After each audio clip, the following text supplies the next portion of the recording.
नमस्कार दोस्तों। आज हम आपको सुनाने वाले हैं एक अनोखी कहानी, भगवान विष्णु के 10 अवतारों की। इन अवतारों की कहानियां हैं अद्भुत, रोचक और ज्ञान से भरी हुई। तो चलिए शुरू करते हैं हमारा सफ़र विष्णु के 10 अवतारों की दुनिया में। मत्स्य अवतार। सबसे पहला भगवान विष्णु का मत्स्य अवतार जो सतयुग में हुआ।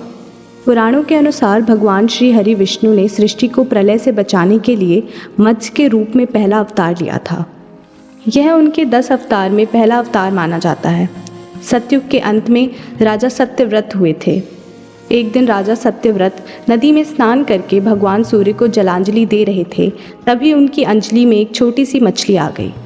उन्होंने सोचा कि इसे वापस जल में डाल दूं, लेकिन मछली ने राजा से कहा, आप मुझे जल में मत डालिए वरना बड़ी मछलियाँ मुझे खा जाएंगी। तब राजा सत्यव्रत ने उस मछली को अपने राजमहल में रख लिया। तब मछली एक दिन में बड़ी हो गई। तब राजा ने उसे सरोवर में रख दिया, लेकिन शीघ्र ही मछली और बड़ी हो गई। राजा को समझ में आ गया कि यह कोई साधारण जीव नहीं है। उन्होंने उस मछली से अपने वास्तविक स्वरूप में आने की प्रार्थना की। राजा की प्रार्थना को सुनकर साक्षात 4 भुजाधारी भगवान श्री हरि विष्णु प्रकट हुए। उन्होंने कहा कि यह मेरा मत्स्य अवतार है।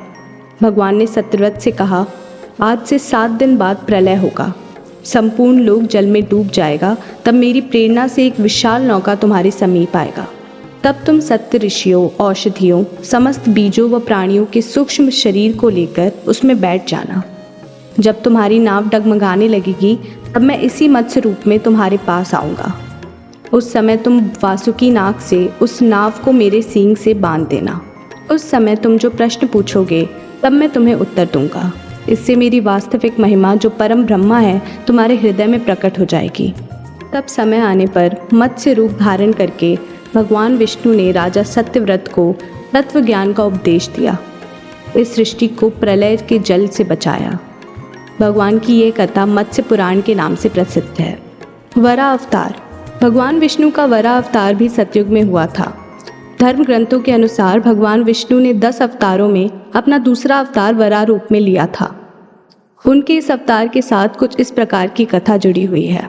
दैत्य हिरण्याग्य ने जब पृथ्वी को लेकर क्षीर सागर में छुपा दिया, तब देवताओं की प्रार्थना पर भगवान विष्णु ब्रह्मा के नाक के वरा के रूप में प्रकट हुए। भगवान विष्णु के इस रूप को देखकर सभी देवी देवताओं ने उनकी स्तुति की। सबके आग्रह पर भगवान वरा ने पृथ्वी को ढूंढना शुरू किया। अपनी थुतनी की सहायता से उन्होंने पृथ्वी का पता लगा लिया। फिर समुद्र के अंदर जाकर अपने दांतों के ऊपर पृथ्वी को रखकर बाहर निकल आए। जब हिरण्याग्य ने ये देखा तो उसने वरा रूपी भगवान विष्णु को युद्ध के लिए ललकारा। दोनों में भीषण युद्ध हुआ। अंत में भगवान वरा ने दैत्य हिरण्याग्य का वध कर दिया। इसके बाद भगवान वरा ने अपने खूरों से जल को स्तंभित कर पृथ्वी को स्थापित कर दिया। भगवान विष्णु ने नरसिंह अवतार धारण कर अपने भक्त प्रहलाद की रक्षा की। दैत्यों के राजा हिरण्यकश्यप का वध किया। धर्म ग्रंथों के अनुसार दैत्यों का राजा हिरण्यकश्यप अपने आप को भगवान से अधिक शक्तिशाली मानने लगा था। उसने मनुष्य, देवता, पक्षी, पशु, न दिन में न रात में, न धरती पर न आकाश में, न अस्त्र से न शस्त्र से, न मरने का वरदान ब्रह्मा जी से प्राप्त किया था। उसके राज्य में जो भी भगवान विष्णु की पूजा करता, उसको वह दंड देता था। उसका पुत्र प्रहलाद बचपन से ही भगवान विष्णु का परम भक्त था। यह बात जब हिरण्यकश्यप को पता चली तो वह बहुत क्रोधित हुआ। उसने प्रहलाद को समझाने का प्रयास किया, लेकिन प्रहलाद नहीं माना।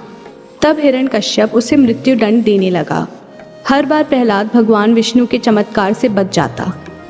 हिरण्यकश्यप की बहन होलिका थी, जिसे अग्नि से न जलने का वरदान प्राप्त था। वह प्रहलाद को लेकर धधकती हुई अग्नि में बैठ गई। तब भगवान श्री हरि विष्णु की कृपा से प्रहलाद बच गए, लेकिन होलिका जल गई।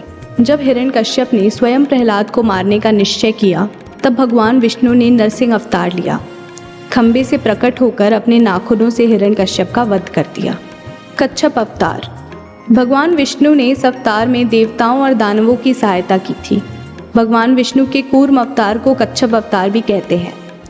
एक बार महर्षि दुर्वासा ने देवताओं के राजा इंद्र को श्राप देकर उसे श्रीहीन कर दिया था। तब इंद्र भगवान विष्णु के पास गए, उनकी सहायता मांगी। तब भगवान ने उन्हें समुद्र मंथन करने के लिए कहा। इंद्र भगवान विष्णु के कहे अनुसार दैत्यों और देवताओं के साथ मिलकर समुद्र मंथन करने को तैयार हुए। समुद्र मंथन के लिए मंदराचल पर्वत को और नागदेव वासुकी को नीति बनाया गया। देवताओं और दैत्यों ने अपना मतभेद भुलाकर मंदराचल पर्वत को उखाड़ा, फिर उसे समुद्र की ओर ले चले, लेकिन वह उसे दूर तक नहीं ले जा सके। तब भगवान विष्णु ने मंदराचल को समुद्र के तट पर रख दिया। देवता और दैत्य मंदराचल पर्वत को समुद्र में डाला। नागराज वासुकी को नीति बनाकर मंथन करने की कोशिश की, लेकिन मंदराचल के नीचे कोई आधार नहीं था, इस कारण वे समुद्र में डूबने लगे। यह देखकर भगवान विष्णु ने विशाल कछुए का रूप धारण किया। उन्होंने समुद्र में मंदराचल पर्वत को अपनी पीठ पर आधार दिया। भगवान कूर्म की पीठ पर मंदराचल पर्वत तेजी से घूमने लगा। इस प्रकार समुद्र मंथन का कार्य पूर्ण हुआ। वामन अवतार भगवान विष्णु का 5वां वामन अवतार है। सभी देवता त्रेता युग में जब प्रहलाद के पौत्र दैत्यराज बलि ने स्वर्ग लोक पर अधिकार कर लिया, तब सभी देवता भगवान विष्णु के पास सहायता के लिए पहुंचे। भगवान विष्णु ने कहा कि वे स्वयं देव माया आदिति के गर्भ से अवतार लेंगे, फिर उन्हें स्वर्ग का राज्य दिलाएंगे। कुछ समय बाद भगवान विष्णु ने वामन के रूप में अवतार लिया। एक बार राजा बलि जब महायज्ञ कर रहे थे, तब भगवान वामन बलि की यज्ञशाला में गए। उन्होंने राजा बलि से 3 पग धरती दान में मांगी। राजा बलि के गुरु शुक्राचार्य भगवान की लीला को समझ गए। उन्होंने बलि को दान देने से मना कर दिया, लेकिन बलि ने भगवान वामन को 3 पग धरती देने का संकल्प कर लिया था। तब भगवान वामन ने विशाल रूप धारण किया। उन्होंने एक पग में धरती और दूसरे पग में सर्वलोक को नापा। तब तीसरा पग रखने को कोई स्थान नहीं बचा, तो बलि ने भगवान वामन को अपने सर पर पग रखने को कहा।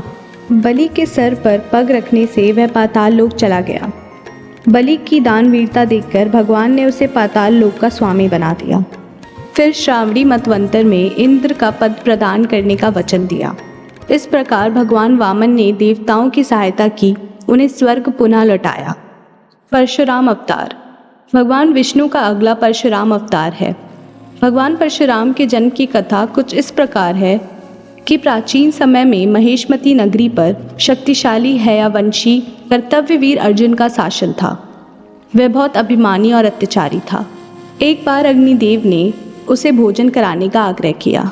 तब कर्तव्यवीर अर्जुन ने घमंड में आकर कहा, आप जहाँ भी चाहें वहाँ से भोजन प्राप्त कर लें, समस्त पृथ्वी पर मेरा राज्य है।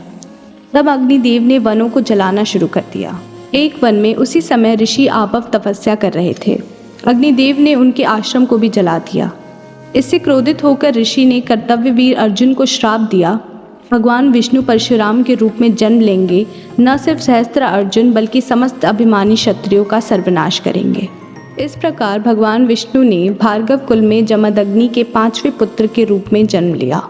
श्री राम अवतार भगवान विष्णु का 7वां अवतार त्रेता युग में भगवान श्री राम का अवतार है। त्रेता युग में राक्षस राज रावण का बहुत आतंक था। सभी देवता उससे डरते थे। उसके वध के लिए भगवान विष्णु ने राजा दशरथ के यहाँ माता कौशल्या के गर्भ से पुत्र के रूप में जन्म लिया। इस अवतार में भगवान विष्णु ने अनेक राक्षसों का वध किया।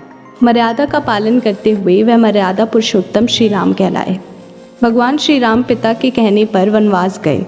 वनवास भोगते समय रावण उनकी पत्नी सीता को हरण करके ले गया। सीता की खोज में भगवान लंका तक पहुँचे। वहाँ भगवान श्री राम और रावण का घोर युद्ध हुआ, जिसमें रावण मारा गया। इस प्रकार भगवान विष्णु ने राम के रूप में अवतार लेकर देवताओं को भयमुक्त किया। श्री कृष्ण अवतार द्वापर युग में भगवान विष्णु ने श्री कृष्ण के रूप में अवतार लिया। उन्होंने अधर्मियों का नाश किया।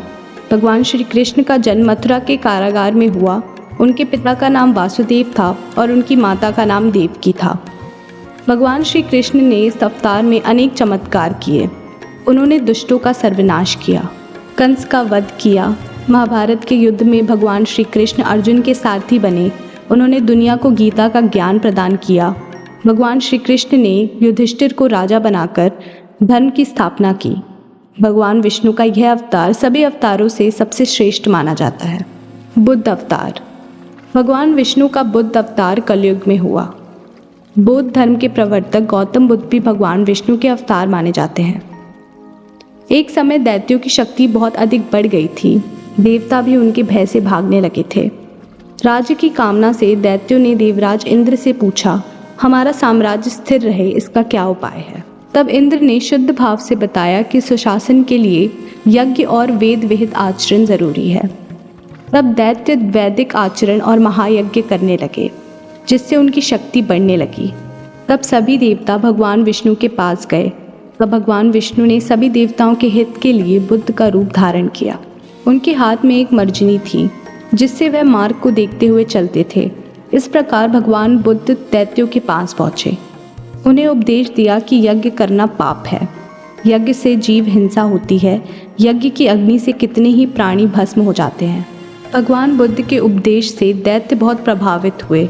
उन्होंने यज्ञ और वैदिक आचरण करना छोड़ दिया, जिसके कारण उनकी शक्ति कम हुई। तब देवताओं की शक्ति पुनः बढ़ने लगी। कल्कि अवतार। धर्म ग्रंथों के अनुसार कल्कि अवतार कलयुग और सतयुग के संधि काल में होगा। यह अवतार 64 कलाओं से युक्त होगा। पुराणों के अनुसार उत्तर प्रदेश के मुरादाबाद जिले के संभल नामक स्थान पर विष्णु यशा नामक तपस्वी ब्राह्मण के घर भगवान कल्कि पुत्र रूप में जन्म लेंगे। कल्कि अपने देवदत्त नामक घोड़े पर सवार होकर संसार के समस्त पापियों का विनाश करेंगे, धर्म की पुनः स्थापना करेंगे। इसके बाद सतयुग का प्रारंभ होगा। भगवान विष्णु को सभी देवताओं में सबसे अधिक पूजनीय कहा जाता है, सबसे अधिक दयालु और कृपा करने वाला कहा जाता है। उनका सरल स्वभाव है, जिसके कारण वे समय समय पर अवतार लेकर दुष्टों का नाश करते हैं, धार्मिक मनुष्यों की रक्षा करते हैं, धर्म की स्थापना करते हैं। भगवान के इन प्रमुख 10 अवतारों का भी यही उद्देश्य है। तो दोस्तों, यह थे भगवान विष्णु के 10 अवतार। हर अवतार एक नया संदेश लेकर आया। हर एक ने दुनिया की सुरक्षा और धर्म की राह दिखाई। भगवान विष्णु के 10 अवतार एक अद्भुत कथा है जो हमेशा याद रहेगी। अगर आपको ये वीडियो पसंद आया हो तो लाइक करें, शेयर करें और हमारे चैनल को सब्सक्राइब करें। धन्यवाद और मिलते हैं अगली वीडियो में।